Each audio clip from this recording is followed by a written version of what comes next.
Let's go live to Michael Kroger, our Sky News colleague. Michael, are you encouraged by what you see in this news poll today, just 5 days out from the election? Look, I think any time your primary vote goes up, particularly when we're getting close to 40, we are. But still at 49, 51, if that's where it's at, we're still a bit behind, and it'll be a race to see whether we can win those seats that are effectively 50-50 seats and win enough of those to get over the line. But it's slightly encouraging, although it's, getting late in the day, Kieran. It is. You must be a little discouraged or disheartened about Corangamite, because that is one that Sarah Henderson has fought so hard for, but she still looks like in the final week, I mean, if she hasn't made up the ground to now, it's going to be hard to do that in the last 5 days.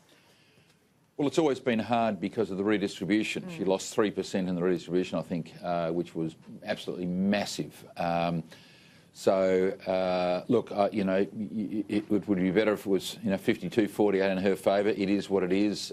She's done everything she possibly could to hold that seat. As we know, the tide has been against the party in Victoria because...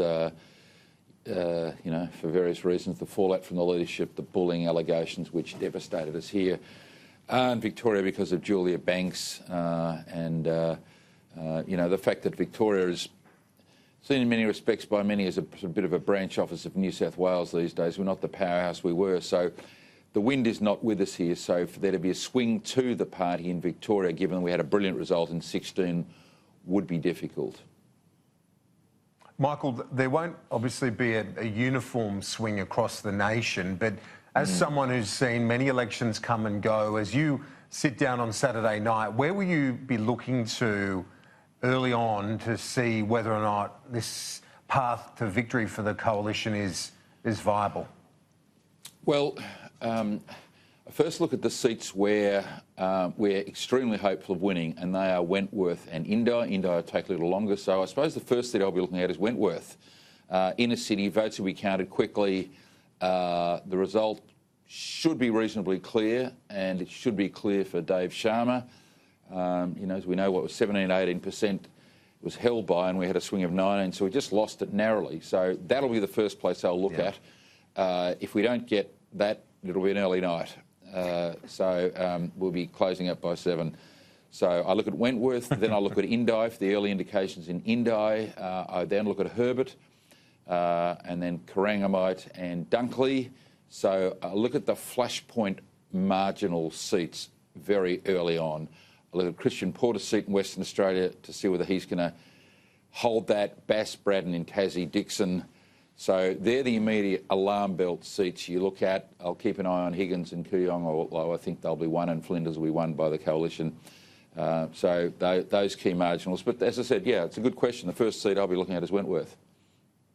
Yep, I think you're right on that one. A particular booths around Paddington, Double Bay, Wallara in particular. Now, Clive Palmer, he has come off a bit in the polls, particularly in the seat of Herbert. He's still, very much in play there in terms of delivering that seat back to the coalition. But how is he playing out in Victoria? What seats does he matter in?